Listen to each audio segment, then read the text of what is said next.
UConn's coming off an 81-53 win over Marquette.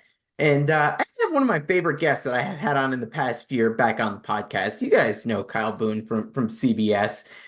He was one of my favorites heading into the weekend, but then I listened to the Eye on College Basketball podcast on Friday. And not only did he look over Dan Hurley for Coach of the Year, but he took Marquette when it came to the picks there. So I wanted to give him an opportunity come on the podcast, clear some things up, and see if he wants to atone for some of these words. So, Kyle, welcome to the podcast. Hey, thanks for having me back. I am so sorry to UConn fans everywhere. I'm sorry to Dan Hurley. I'm sorry to Dan Hurley's family. I'm sorry to all of the hairs that are still hanging around on Dan Hurley's head. I am just sorry to Huskies faithful everywhere because I messed up. I was wrong.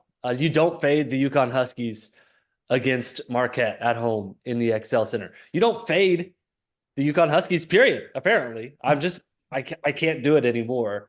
I tried to go full heel, and yeah, I lasted about like 12 hours. It didn't feel good. I think I'm back on the UConn bandwagon.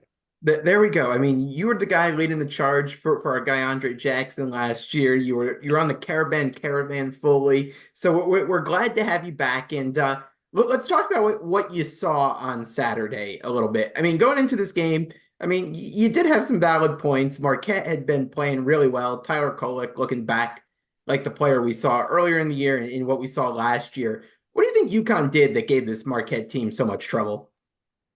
Well, I think it was centered primarily around how they handled Kolek. I mean, they took the ball out of his hands. They forced him into passing to teammates and to making mistakes. And he hasn't done that very much over the last month, at least coming into Saturday. You look at some of the metrics and some of the production stats. Basically coming into Saturday, I think there was a fairly strong case to be made that Tyler Kolek was not just like the best player in the Big East, but like the best player in college basketball for the last month. And the numbers, you could kind of look at it and make a case for that. And Marquette was playing, like a top 5 team during that stretch as well. Um, so it's really impressive what UConn was able to do. I mean, they took the ball out of Kolek's hands. He really struggled making decisions with the ball in his hands. He really struggled shooting the ball when he did get the ball off.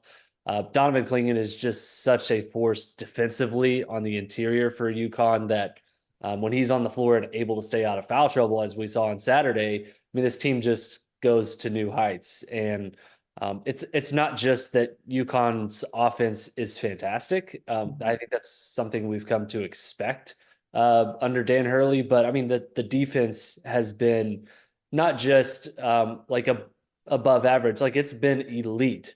For the majority of the last month, and when you have an elite offense that you can marry with an elite defense, the way UConn is playing on both ends right now, I mean, it's just like who's beating this team in the NCAA tournament? Like maybe it happens. It's just like it's really hard to see. When you talk about these different matchups and what UConn did so well in terms of shutting Tyler Kolek down, I think heading into this game, there's a lot of eyes on that matchup between Tyler Kolek and Tristan Newton. The 2 point guards, both guys in discussion for Big East Player of the Year. I mean, Tristan ends up with 15 points, 8 boards, 8 assists. What impressed you about what he was able to do out there on the game on Saturday? Yeah, him and Stefan Castle both. I mean, I know Castle statistically didn't have a good game, but the way they play, I think, is really impressive. And it kind of embodies the way that Dan Hurley goes about his business, which is like he never feels rushed. He never feels like he's trying to force the action. He lets the game come to him. And he likes to take it to whoever he is defending. And Newton does a great job of being kind of a persistent pain in the rear on defense at the point of attack.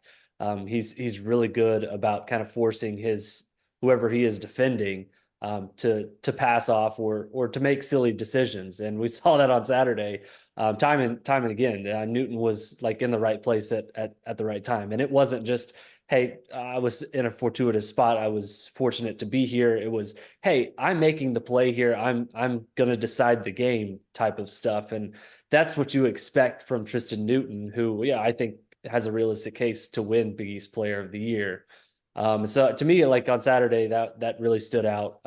Statistically, he was really good as well. Eight assists, I thought, really stood out because, yeah, we know he can score. We know he can play defense, but when he's getting his teammates involved, and really kind of playing quarterback for this UConn team, it takes the pressure off Stefan Castle a little bit. I think it frees up kind of Newton to play his game that he's more natural and more confident playing, which is, the facilitator who he can be a scorer when you need, but he loves to get his teammates involved. And I think a lot of his teammates kind of feed off that energy.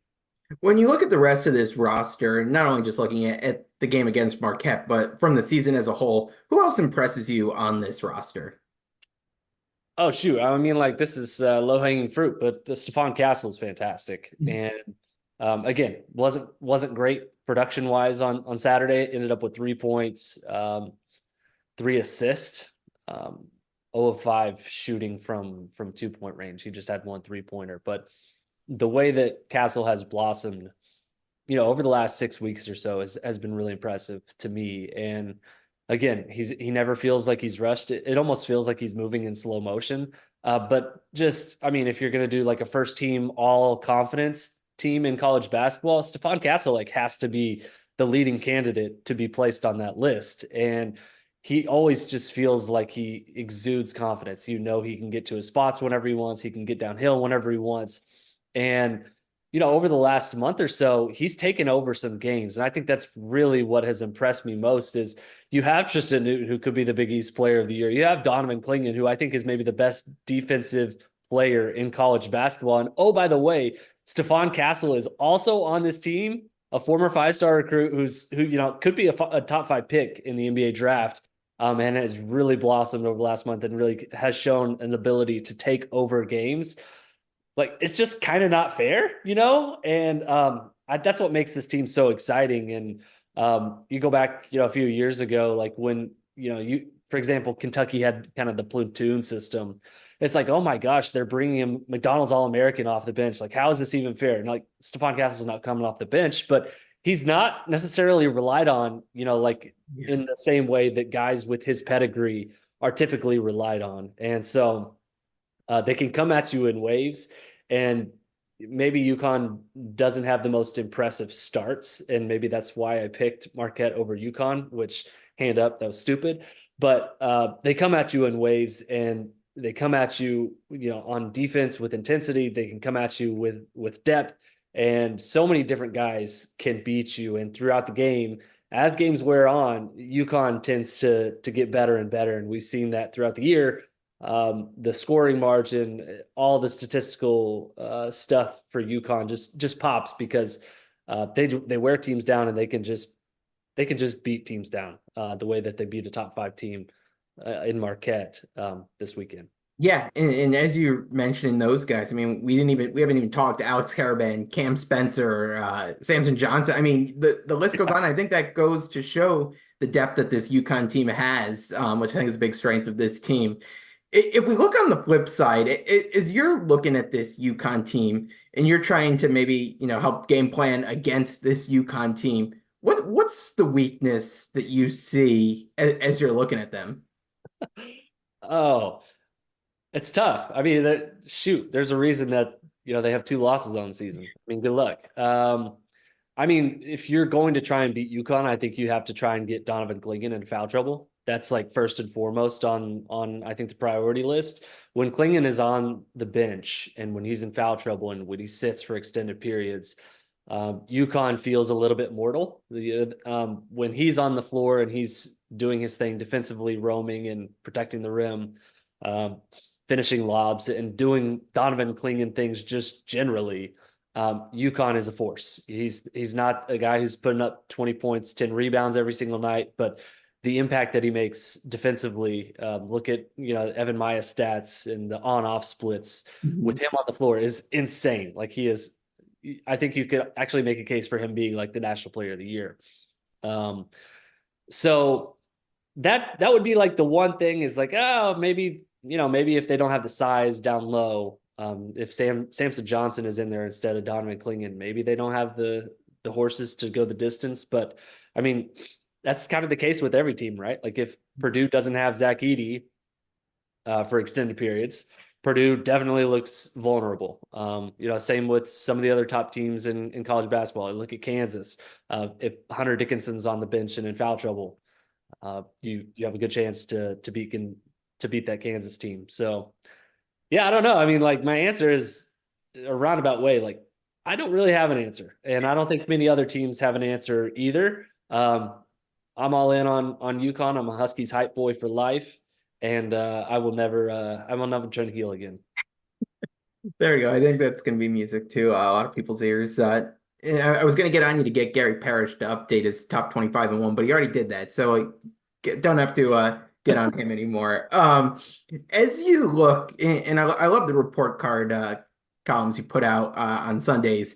As you've been looking at this national picture of the teams out there, who out there do you see competing with this UConn team? As you're looking towards March, you see the bracket come out. Who's a team or two that if you're UConn, maybe gives you a little bit of pause or some hesitation? Yeah, there's a few teams, and obviously, I think these matchups, assuming that things go kind of as expected, they would be, in the Elite Eight, the Final Four, the national championship, because I think the only teams really equipped to give UConn a run. Now, maybe they lose in the first round or second round, and it's moot, but I can't see that happening. The teams that I think could give them a real run are the teams that are at the top of the sport right now. Houston has been really impressive all season.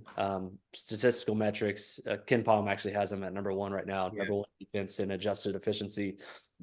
They're elite at getting offensive rebounds. They're very physical. They're dominating in the Big 12, which, I think you could make a case that's the best conference in college basketball this season. They have guys who play kind of above their size. I think they could give Donovan Clingan some real fits down low. And I think they would at least be able to neutralize him to some extent. They have experience with their guards. I also think that would potentially match up well against UConn with Newton and Castle. So Houston, I think to me stands out as like a team that, if they meet up in the NCAA tournament, that would be a very close matchup. I would say Houston would be an underdog by 4 points, something like that. It would probably be pretty close, maybe even smaller than that. Purdue would be an interesting one just because Zach Edey versus Donovan Clingan. I mean, I have no idea how that would go. I'm pretty sure UConn would win, and actually fairly certain it wouldn't be that close. But I mean, if Purdue gets into a game where Fletcher Lawyer's hitting shots and Lance Ware's making shots, or Lance Jones is making shots, and Braden Smith is doing his thing and being able to facilitate. When this Purdue team is really rolling, they're pretty dangerous. It just doesn't feel like the backcourt depth would match up really well, and it feels like UConn's kind of physicality would be a real problem for Purdue. Man, going across, those are the only two teams that I actually think would be a pretty close game. I would say UConn probably wins over Houston, 76-70. UConn beats Purdue 73-67, something like that. So I think they would probably end up being the closest matchups. Tennessee could be interesting just because they have a great defense, and Dalton Connect has been really good. But beyond that, it's just really hard to see any team giving UConn a real fit at the top of the sport. I'm going to take a quick break from the interview to tell you about my friends at Martin Rosol's Meats. This fourth-generation Connecticut family business produces kielbasa, hot dogs, sausages, and deli meats using Martin Rosol's very own original recipes. Their products can be found in grocery stores, delis, restaurants, and hot dog stands throughout the state. And if you're looking for your fill right away, check out their retail store in New Britain. For more information, visit martinroselsinc.com and go support a UConn fan-owned business. And now, back to the interview. UConn goes from this game that they just played against Marquette to another, probably one of the tougher games on the Big East schedule, going to Creighton. And I know heading into this season, UConn, Creighton, Marquette, those were the teams you were looking at the top of this conference here. Just give me a thought or two on this matchup between UConn and Creighton heading into the game Tuesday night. Yeah, I'm excited. I really like this Creighton team, and I've really liked them for the last 2 seasons. And maybe this is me just kind of like trying to confirm my confirmation bias of my take that I thought Creighton would be the best team in the Big East last season, which again, hand up, incredibly stupid.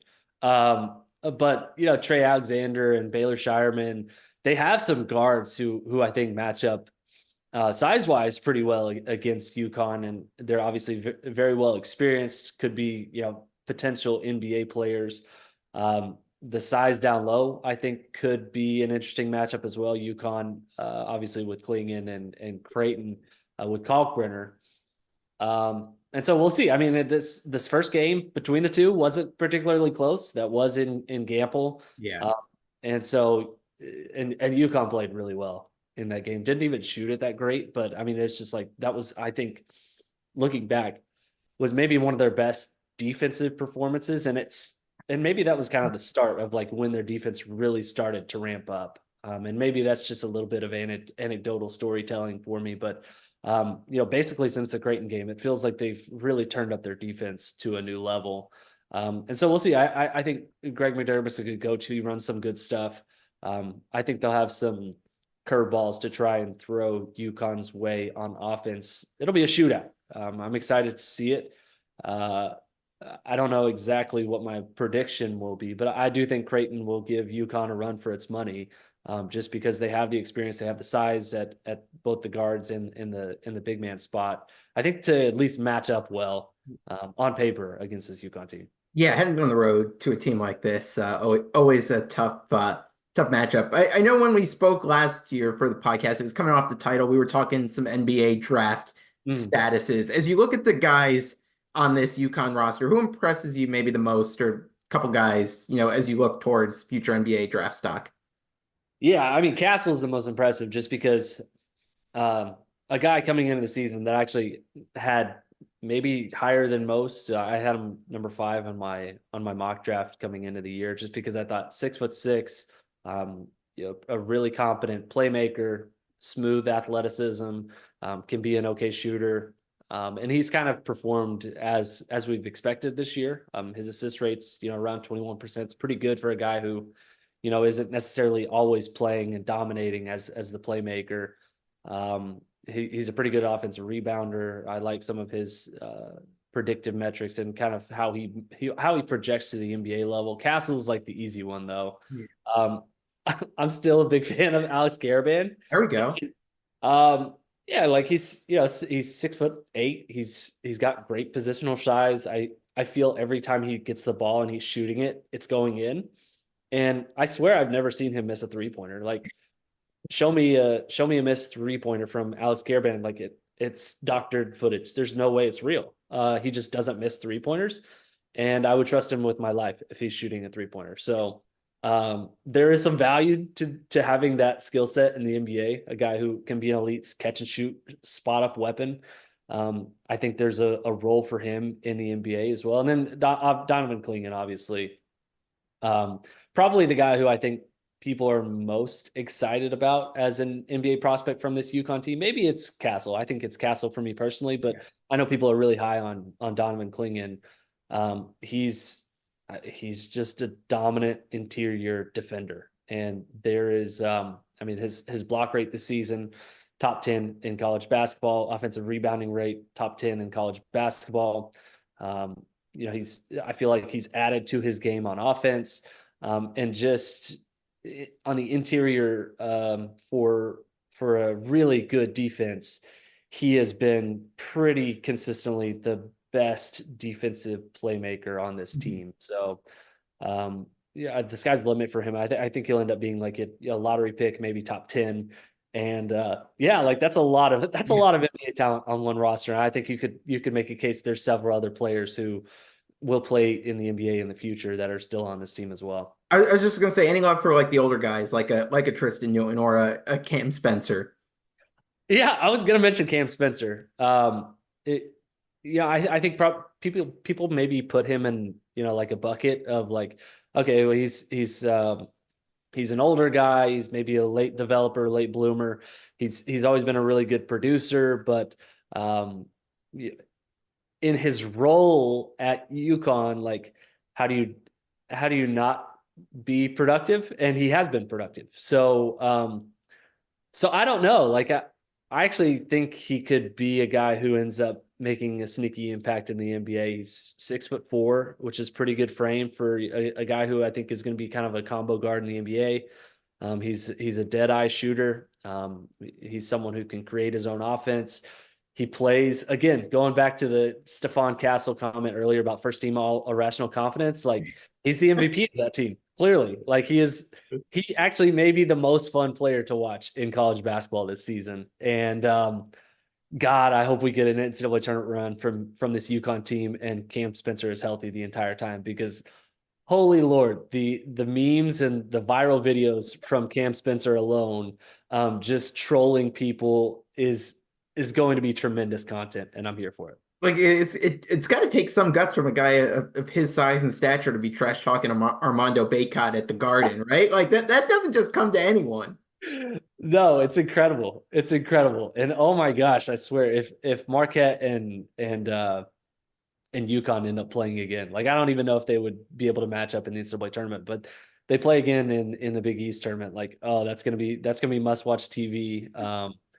It's just like he can find someone to troll in any given matchup. If you have the confidence to taunt Armando Bacot and then also taunt Tyler Kolek, like yeah, you've got some stones. Shout out to Cam Spencer. He's fantastic. We got to add that to the NBA draft report Absolutely. there. Like that's a very underrated factor. You need a guy like that on the team.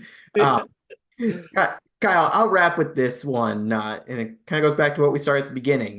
Dan Hurley, Coach of the Year. Oh, oh. I think I'll bend the knee. I think I'll bend the knee. I think you have to go Dan Hurley as Coach of the Year right now. We're coming off a Sunday in which Purdue lost on the road at Ohio State. Yeah, Ohio State's been not very good this season. They just fired their coach. Weird circumstances surrounding this game, obviously. They have an interim coach take over, and maybe Ohio State's motivated to win one for Holtman, or maybe they're motivated to win one for the new head coach, at least in the interim. Yeah. They're playing in Columbus, so a lot of factors going into this one why Purdue may have lost. But I think look at kind of the comparison between Purdue and UConn. It's razor thin. It's razor thin. They're both really good teams. I think clearly the two top teams in college basketball. I thought Matt Painter deserved Coach of the Year. If we were voting earlier this week, coming into this weekend, I think it's probably Hurley right now. UConn is now probably, at least I talked to Palm earlier today. Jerry Palm has UConn as the projected number one overall seed in his bracket, which is probably coming as an update on Monday. Purdue is moving down to the number two overall team, still a number one seed. Mhm. UConn is going to be the number one team in college basketball in the AP rankings update again on Monday. That has been the case for several weeks now. So yeah, I mean, I could make a case for Matt Painter, but yeah, I'll capitulate here. I think you got to go Dan Hurley, Coach of the Year, and I'd be there's going to take probably a lot of evidence for me to try and to overturn that, because I think what Dan Hurley's done this season for this UConn team, like no one is quite in the same level of a level of special that he's done this season with UConn. Well, Kyle, you have fully redeemed yourselves to UConn fans. I give you all the props for coming on here, owning up to it. You've been a good sport about it, and it made things whole here. So That's thank on me. you. That's on me. You go heel, and you just sometimes you just know you have to come back home. And I told you I felt like people were starting to get on my scent a little bit. It's like, okay, Kyle Boone's actually kind of a UConn homer. Like, so I needed to try and switch it up. I really thought Marquette could give UConn a run. That's on me. That was stupid. We're back. We're back in the UConn. It's full steam ahead here. Looking forward to how the rest of the season unfolds. There you go. Well, Kyle, I really appreciate you coming on, having some fun with this, and we'll talk soon as the season goes along. So thanks so much. All right, man. Appreciate you having me on. Anytime.